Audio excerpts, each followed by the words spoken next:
दोस्तों, आज का टॉपिक बहुत इम्पॉर्टेंट इशू के ऊपर है कि जैसे जो लोग जो अपना जॉब स्टार्ट करते हैं, यंग एज के अंदर हैं, 30 से 40 की एज के अंदर हैं, उनको बड़ी दुविधा रहती है कि कैसे करें कि मतलब हम शेयर मार्केट में इन्वेस्ट करें या अब रियल एस्टेट में कोई प्रॉपर्टी ले लें जिससे मेरे मेरे को कुछ अप्रिसिएशन मिले और या लॉन्ग टर्म में कुछ प्रॉफिट हो, जिससे वो कुछ अपनी ज़रूरतें जो हैं, चाहे बच्चों के किड्स के एजुकेशन का हो, मैरिज का हो, खुद की मैरिज हो या फैमिली मेम्बर में किसी की मैरिज का हो, उस तरह की रिस्पॉन्सिबिलिटी को वो मतलब उठा पाएँ, उसका भार उठा पाएँ। तो ये बड़ी दुविधा रहती है। अब हार्डली मान लो कोई जॉब स्टार्ट करता है, उसके पास सैलरी 30,000 40,000 है और या 50,000 के आसपास ही सैलरी मिलती है, तो उसमें कितना वो सेव करे। सेव करने में क्या वो शेयर मार्केट में लगाएं, कुछ लोग सलाह देते हैं शेयर मार्केट में लगाओ, कुछ लोग कहते हैं म्यूचुअल फंड्स में लगाओ। बड़ा दिक्कत रहती है, वो बड़ा दुविधा में पड़ा रहता है। इसी को देखते हुए दोस्तों की सलाह पर ये वीडियो है कि आप शेयर मार्केट में इन्वेस्ट करें या आपको रियल इस्टेट में, प्रॉपर्टी में इन्वेस्ट करना चाहिए। अब देखिए, आप यदि इस तरह की जो बात है तो आप कहाँ कर सकते हैं। आपको यदि सेफ ऑप्शन क्या है इन्वेस्टमेंट के, सेफ ऑप्शन मतलब एक ऑप्शन जो है, आप फिक्स डिपॉजिट कर सकते हैं बैंक में, आप गवर्नमेंट्स के बॉन्ड ले सकते हैं, डिवेंचर्स एक्सेट्रा ले सकते हैं, जिसमें जो है कि ऑप्शन ऑफ जो मनी का लिक्विडिटी है वो वेरी करता है। इवन शेयर मार्केट में भी आप इन्वेस्ट कर सकते हैं। अब शेयर मार्केट में क्या, देखिए, अब 3 तरह के जो होते हैं, लार्ज कैप होते हैं शेयर्स, मिड कैप होते हैं, स्मॉल कैप्स होते हैं। अलग अलग लोग आपको अलग अलग सलाह देंगे कि इसमें कहाँ पर इन्वेस्ट करना चाहिए। म्यूचुअल फंड वाले अलग रहेंगे। म्यूचुअल फंड में क्या होता है, कुछ सिलेक्टेड कंपनीज के शेयर, एक फंड मैनेजर होता है जो कुछ आपके पैसे को एक सिलेक्टेड कंपनी के शेयर के अंदर इन्वेस्ट कर देता है और उसी से आपको जो कुछ प्रॉफिट होता है उसमें कुछ शेयर आपको प्रॉफिट का मिल जाता है। कई बार बड़ा अच्छा लगता है देखने में, लेकिन देखा गया है कि लॉन्ग टर्म में कोई बहुत खास उसका भी बेनिफिट होता नहीं है।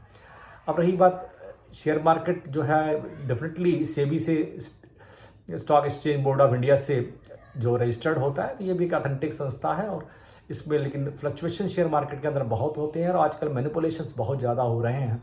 अलग अलग आपको पता लगेगा अभी शेयर एकदम से धड़ाम से नीचे गिर गया, कोई एकदम से उठ गया। अब ये देखिए, पहले आपको यूनिटेक के शेयर कितने अच्छे होते थे, डीएलएफ के कितने क्या रेट होता था, आज उनके शेयर्स काफ़ी गिरे हुए हैं। तो रियल एस्टेट में भी, मतलब शेयर मार्केट में भी कोई बहुत उतार चढ़ाव बहुत ज़्यादा है। यदि आपके पास रिस्क लेने की कैपेसिटी ज़्यादा है तो आप शेयर मार्केट में डाल सकते हैं, नो डाउट डाल सकते हैं। लेकिन अब रही रियल एस्टेट की बात। रियल एस्टेट मेरे हिसाब से एक सेफ ऑप्शन है। रियल एस्टेट में आप कोई भी इन्वेस्टमेंट करेंगे तो उसमें लॉस होने की संभावना बहुत कम है। हो सकता है रेट ऑफ ग्रोथ आपको बहुत ज़्यादा ना मिले। यदि आप टीयर 2 सिटीज़ के अंदर करेंगे तो हो सकता है 10 से 12% या 15% 1-2 साल के अंदर आपको मिले। लेकिन आप 10 साल का यदि ओरिजिन है आपके पास टाइम पीरियड 10 साल का है, तो आप उसको आप कर सकते हैं। उसमें काफ़ी अच्छा प्रॉफिट आने की संभावना है। इवन जो आप अभी प्रेजेंटली आप मान लो 30-40 हज़ार की रेंज में आपकी सैलरी है या 50 हज़ार की रेंज में आपकी सैलरी है, तो आप कहीं ना कहीं मकान लेकर 10,000 12,000 या 15,000 का मकान लेकर मंथली रेंटल पर रह रहे होंगे। तो उस रेंटल को भी आप बचा सकते हैं। आप उसमें उतने ही पैसे की कोई ईएमआई लेकर, कोई बैंक से लोन लेकर आप रियल एस्टेट में कोई प्रॉपर्टी परचेज कर सकते हैं। आप रियल एस्टेट में क्या क्या प्रॉपर्टी आप परचेज कर सकते हैं, एग्रीकल्चरल लैंड ले सकते हैं, रेजिडेंशियल लैंड ले सकते हैं, आप कहीं फ्लैट परचेज कर सकते हैं। जैसे आपकी इनकम के हिसाब से आप एलआईजी का भी फ्लैट ले सकते हैं, ईडब्ल्यूएस का भी ले सकते हैं। इवन आप कुछ एरियाज ऐसे हैं जिसमें भी बहुत कम रेट पे आपको 2 बेडरूम फ्लैट्स भी आसानी से मिल जाते हैं। अब इसमें क्या होता है, एक बेनिफिट और है रियल एस्टेट के अंदर। क्या होता है, इनिशियल पेमेंट बहुत ज़्यादा आपको करना नहीं होता है। हार्डली 10 से 15% या 20% देना होता है। 80% आपको कोई भी बैंक आपको लोन कर देता है यदि आपकी रिपेइंग कैपेसिटी है उतनी।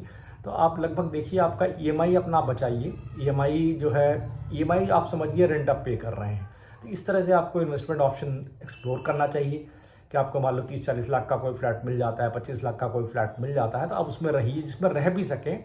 उस तरह के फ्लैट को आपको लेना चाहिए कि इन फ्यूचर आपको मान लो आपके पास फ्लैट एक और हो जाता है या कोई प्रॉपर्टी ऑलरेडी आपके पास है, तो उसका रेंटल वैल्यू भी आएगा और धीरे धीरे वो अप्रिशिएट भी करेगा। तो भविष्य में मुझे लगता है शेयर मार्केट के बनस्पत आपको जो है रियल एस्टेट में इन्वेस्ट करना काफ़ी ज़्यादा फायदेमंद का सौदा है। बल्कि शेयर मार्केट में तो आपको नहीं रखना चाहिए, क्योंकि शेयर मार्केट के लिए बहुत डीप स्टडी होनी चाहिए और आपको रिस्क लेने की कैपेसिटी बहुत होनी चाहिए। देखिए, गेम थ्योरी में एक रूल क्या है, जितना आप इन्वेस्टमेंट करेंगे, जितना आप रिस्क लेंगे, प्रॉफिट के चांसेस उतने ज़्यादा होंगे। तो शेयर मार्केट में नो डाउट प्रॉफिट बहुत ज़्यादा कई बार हो जाता है।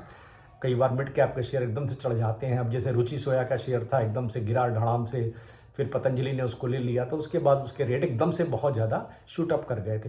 तो इस तरह के कई बार होता है, लेकिन आप इस तरह के रिस्क, मुझे नहीं लग रहा है आपकी सैलरी आपकी लिमिटेड है, आप 50,000 से कम कमाते हैं पर मंथ, तो आपको इस तरह के रिस्क लेने की ज़रूरत है।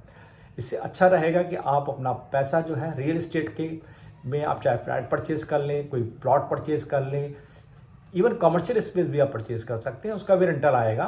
लेकिन मेरी जो सलाह यही रहेगी कि आप यदि किसी मकान रेंटल प्रॉपर्टी में रह रहे हैं, किराए पे मकान में रह रहे हैं, 10-15 हज़ार रुपये दे रहे हैं, तो आप छोटा सा इन्वेस्टमेंट करके 20-25 लाख 30 लाख रुपए तक का लेकर आप जितना आप पर मंथ का जो आप ईएमआई या आप रेंटल दे रहे हैं वो ईएमआई की फॉर्म में पे कीजिए, और अल्टीमेटली वो प्रॉपर्टी आपकी बन जाएगी और भविष्य में उसका एक बहुत अच्छा अप्रिसिएशन आने की संभावना है।